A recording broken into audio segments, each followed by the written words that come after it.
In this podcast, we learn how to write electron configurations. So when you have more than one electron, when you get past hydrogen, you have to consider how the electrons interact with each other. So we have to add a fourth quantum number, which is called the electron spin quantum number, and it is called MS. MS right here. So it stands for spin. It tells us what kind of spin the electron has. When the electron spins, it generates a tiny magnetic field, and because of the way magnetism works, the spin can either be it can either have a value of positive a half or negative a half. The 1/2 numbers are just numbers that were picked. The important part here is that they are either plus or minus, which means they're opposite each other. You can only have two forms of spin. And that leads to something that we call the Pauli exclusion principle, which says that two electrons with the same spin cannot occupy the same space or the same orbital. And this rule is what limits the number of electrons in each orbital to 2. Because if one of them is spinning up, we say spinning positive, the other one has to be spinning negative, and that's it. There's no more spins. There's only 2 possible spins. Because we write a lot of electrons, to make them easier to write, we write them as arrow, that stands for an electron with spin up, and then arrow down would stand for an electron with spin down. This gives us a total of 4 quantum numbers to describe any electron. The first 3 describe the orbital, or the location. N, L, and M sub L describe energy level, sublevel, or shape, and then orientation. The 4th quantum number describes the spin, and that describes the electron.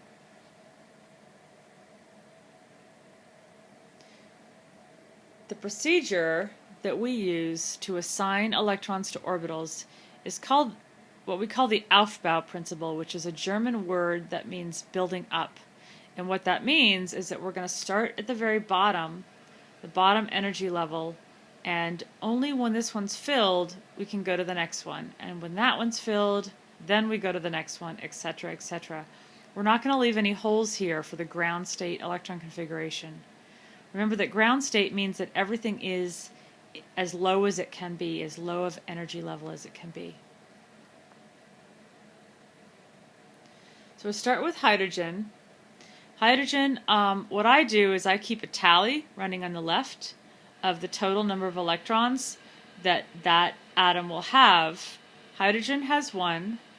It's going to start at the bottom in the 1s, and it's going to put 1 electron in the 1s orbital. So we write 1s1. The little superscript tells us how many electrons are in that orbital.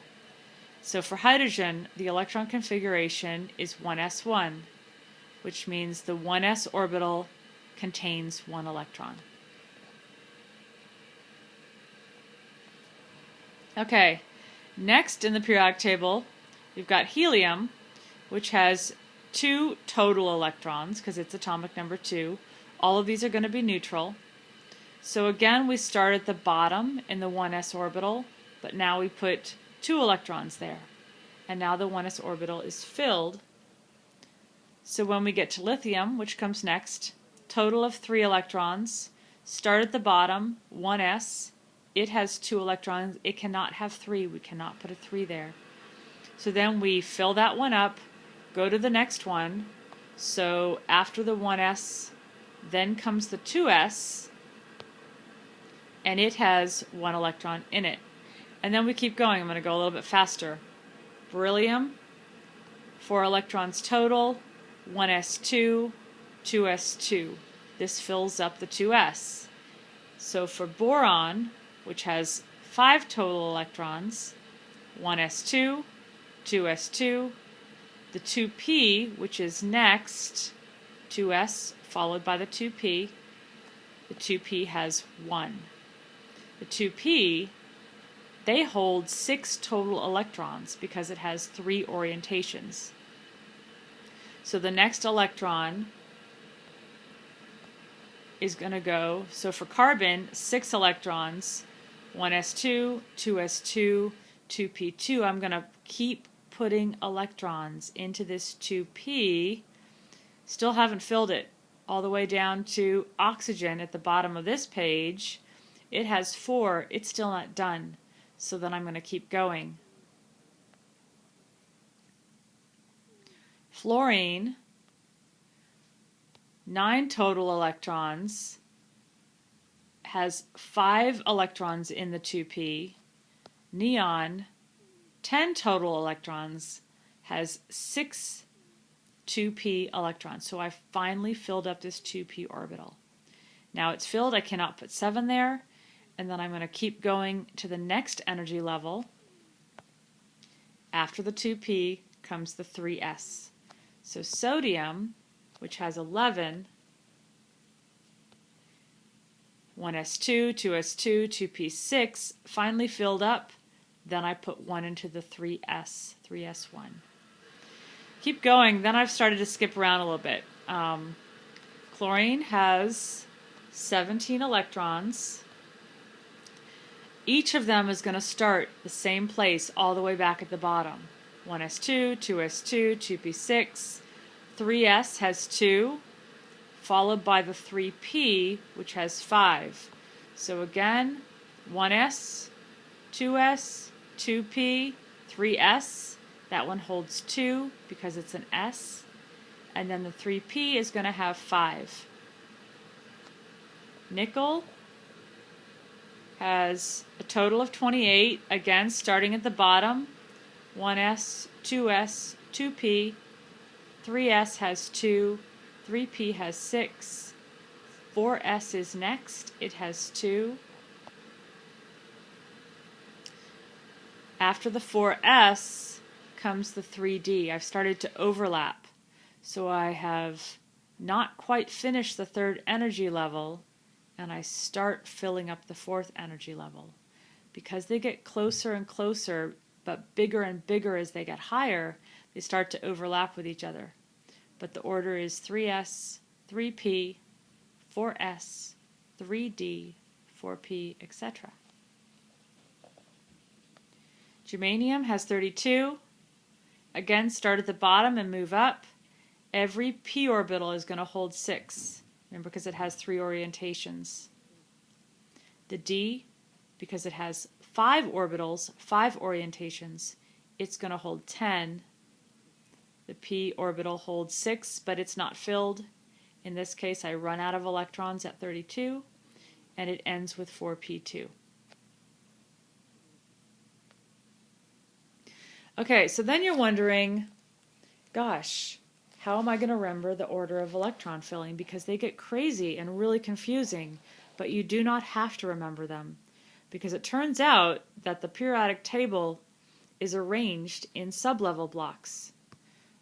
So the 1s, which is hydrogen and helium, where helium is kind of in a funny spot because it fills up the s even though it's on the right.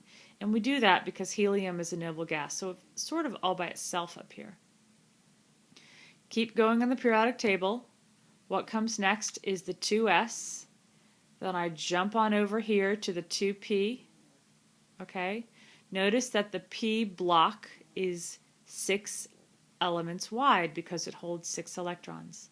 I get to the end of the 2p, and then I go to the 3s. The s is 2 elements wide because the s orbitals hold 2 electrons. After the 3s, I get to the 3p, and then after that, I go down here to the 4s, and here we've started filling up the 4th energy level, and now we finally get to a d. And the d block is in the middle. It's where the transition elements are. And notice that the d block is 10 elements wide because it holds 10 electrons. Then the 4p. If I just keep following the periodic table, I have the order of filling. Don't have to memorize a thing. Something a little bit weird happens when you get down here to the 6s. You'll notice that there's this jump in the numbers where you go from the 5d, put 1 electron here, then jump down to the 4f. The F block is, you got it, 14 elements wide because it has 7 orbitals, holds 14 electrons. When you get to the end of the 4f, then you go back up and fill the rest of the 5d. Same thing happens when you get to the 7s, 6d1, jump down to the 5f, fill that 14 across, and then go back to the 6d. Okay, so using the periodic table, we're going to do these electron configurations for Mn, which is manganese, bromine, and rubidium.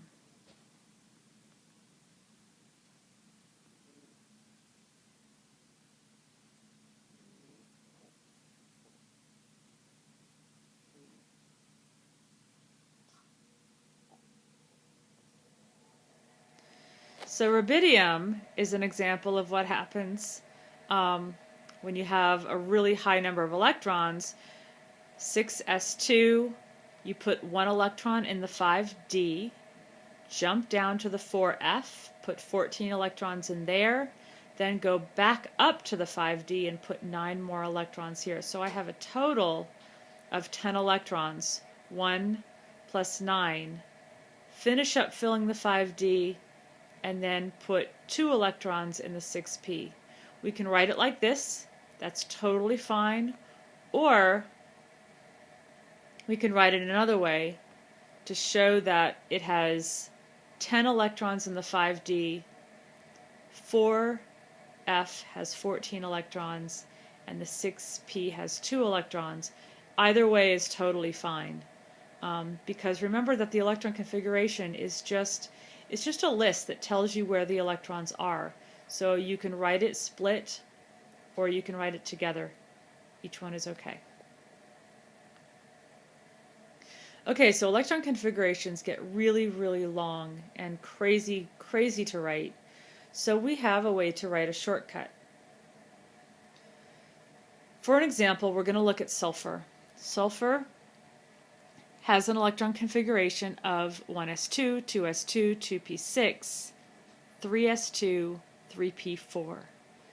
However, this first 10 electrons are the same as neon.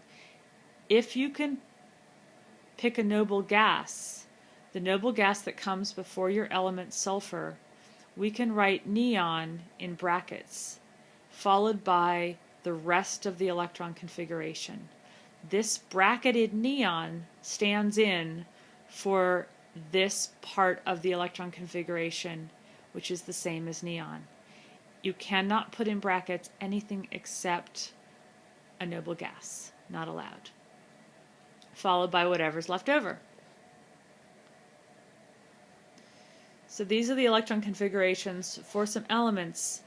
If we had to write the electron configurations for gallium and for gold, they would again be really, really long. But we are able to put noble gases in brackets to stand for those electron configurations, followed by whatever is left. Just a nice shorthand way of writing electron configurations that makes it quicker.